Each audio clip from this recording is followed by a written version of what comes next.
Hello and welcome back to another update. It is your host Weeb Union, and in this one we'll be covering the latest developments throughout the front line in the Russo-Ukrainian war, mostly located to the west of the Donetsk city in the Donetsk region. We start out here in the southwesternmost area of the region, where we see that the Russians have managed to capture the house south of Ocheretyne, capturing the forest line adjacent to it, and with this offensive operations restart in the direction of the Remetsky Lech area, where the Russians are looking to pressure the Ukrainian positions by Ocheretyne. We also receive footage of Ukrainian vehicles being hit throughout the village, indicating that the main attack force is artillery forces hitting Ukrainian armored vehicles and counter-battery strikes throughout this section of the front line, while the assault itself was just a singular armored personnel carrier tarping up infantry to the building, taking control of it. Moving on to the next section of the front line, we see here in the direction of Novomykhailivka, the Russians have advanced both to the south of the town and in the western parts of it, capturing the final parts.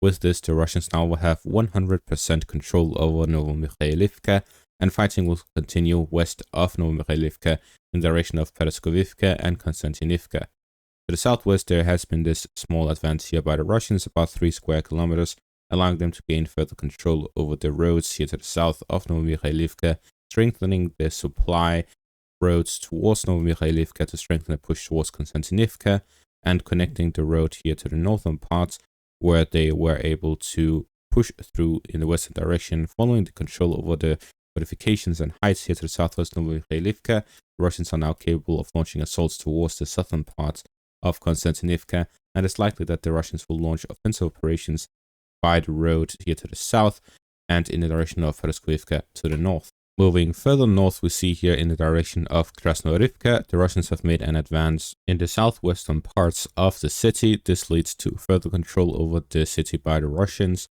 The Russians have also managed to push here towards the western outskirts, gain control of the majority of the southern parts of the city, now pushing on to the final parts before gaining full control of the south, to then move on further northwest to push through the southwestern parts of the city. The Russian objective here is to cut off the supply road that goes through the railways. With that under their control, the Ukrainians will not be able to resupply through the supply roads or the railways here to the southwest of the city, and will instead use alternative roads like the one here to the southwest of the city, in the northern parts of the city, throughout the north and northwest. The eastern and southeastern parts have now entirely fallen under Russian hands, except for the final parts by the railways, which the Russians are pushing towards.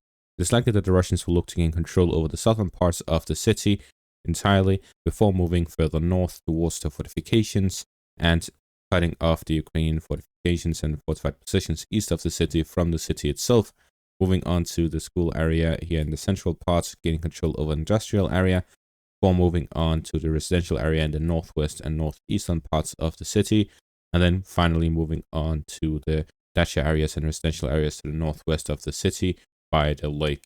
In the Battle of Krasnoyarivka, the northeastern parts also play a huge part, as the Russians continuously attempt to close the pocket here south of Novomykhailivka, to then start offensive operations both in the direction of Nitailova, where they already have a foothold, gaining control over fortifications to the northwest of Nevelsky, and starting a push towards the northwestern parts of Krasnoyarivka, cutting off its supplies and pressuring it from an additional side for the fighting to continue and develop in that section of the front line. Moving further north, we see here in the direction of Serebrianka, fighting continues into the northern parts of the village, which leads to the final battles taking place over the final fortifications. The Ukrainians continue to pressure the Russian positions in the area, but the Russians are also continuously storming the Ukrainian positions within the village to gain full control of it. If the Russians manage to gain control of the final parts of Serebrianka, they'll be able to push into the western parts of Berdishi from 2 directions, both from the east and from the south, allowing them to then battle over the final parts of Berdishi. But neither village is yet to be in the control of the Russian armed forces. Instead, we see here that the main push of the Russians is taking place in the northern parts of the village. In the village of Ocheretyne, the Russians have advanced both first in the northern parts of the village, then in the western parts, and moving all the way down, gain full control over the southern parts of the village, except for the railway station in the central parts. This has been confirmed first by the geolocated footage on the eastern side, and then now a video released of a Ukrainian Bradley infantry fighting vehicle from the 47th Mechanized Brigade counterattacking into the western parts of the village, indicating full Russian control over the southern parts as they are hitting just the first few buildings within the village. The fighting takes place by the railway station as the Russians are trying to consolidate their gains in the south. If the Russians gain control over the southern parts as they have, they'll be able to start pressuring the Ukrainian positions not just in the northern parts of Ocheretyne, but also by Novomykhailivka and Serebrianka, as they'll be cut off from the Ukrainian forces in the north. The Ukrainians here will look to counterattack and regain control over Ocheretyne. This is why they are using the 47th Mechanized Brigade, similar to the situation by Berdishi.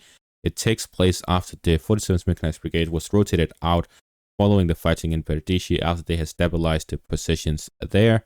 At the cost of about 5 Abrams tanks and a dozen Bradley infantry fighting vehicle, they managed to stabilize the front by Berdishi, northwest of Avdiivka.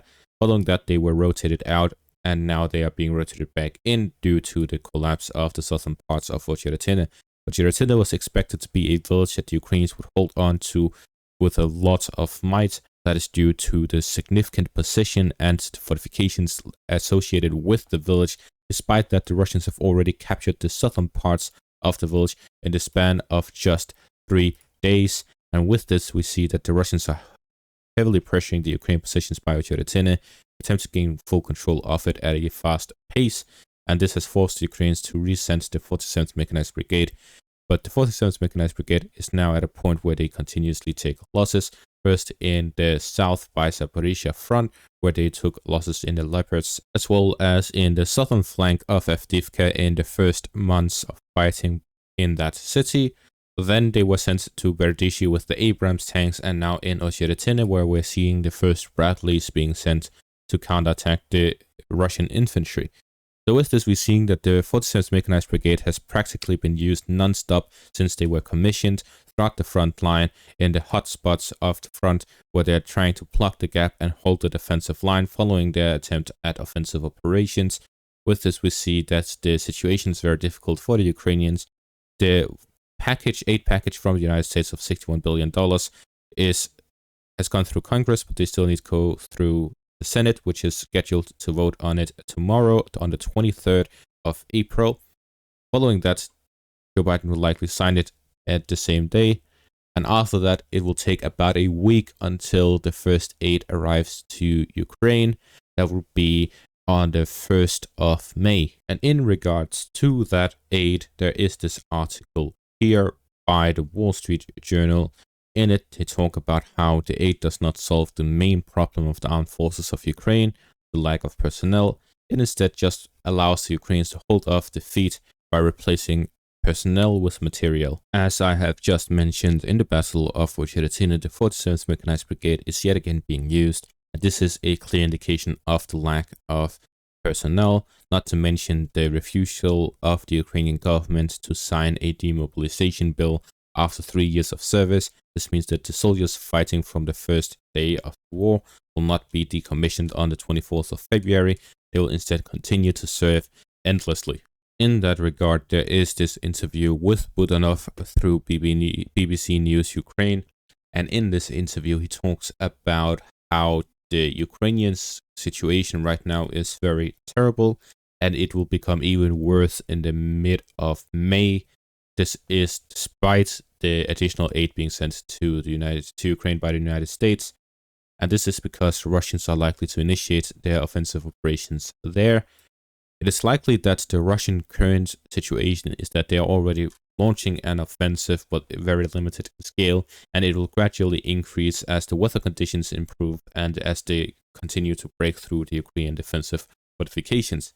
If the Russians gain full control over Ocheretyne, the front line here northwest of Avdiivka will likely significantly heat up, as the Russians will look to gain full control over the whole area west of Avdiivka and likely push in multiple directions following the capture of Ocheretyne, as gaining control of it will allow the Russians to push through in multiple directions and significantly strengthen their positions in the area due to the control over the high ground.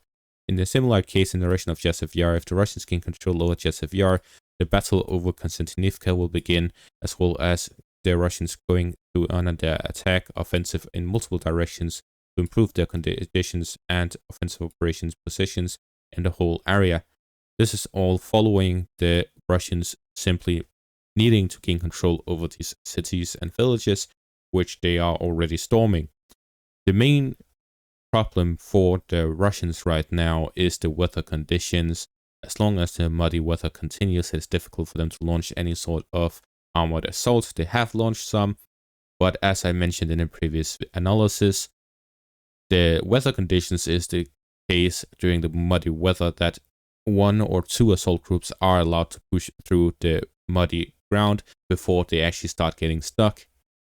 The problem is resupplying, and this makes it very difficult for infantry assault groups to actually get supplies while at the front due to the lack of supply lines that can be established due to the weather conditions. So it's not the assault groups that cannot be pushed through, it is simply the supplies. But as the saying goes, you cannot fight a war on an empty stomach. And that is going to be all for this update. Thank you all for watching. Make sure to leave a like, subscribe, and check out my Patreon for additional content. Thank you all for watching, and have a great day.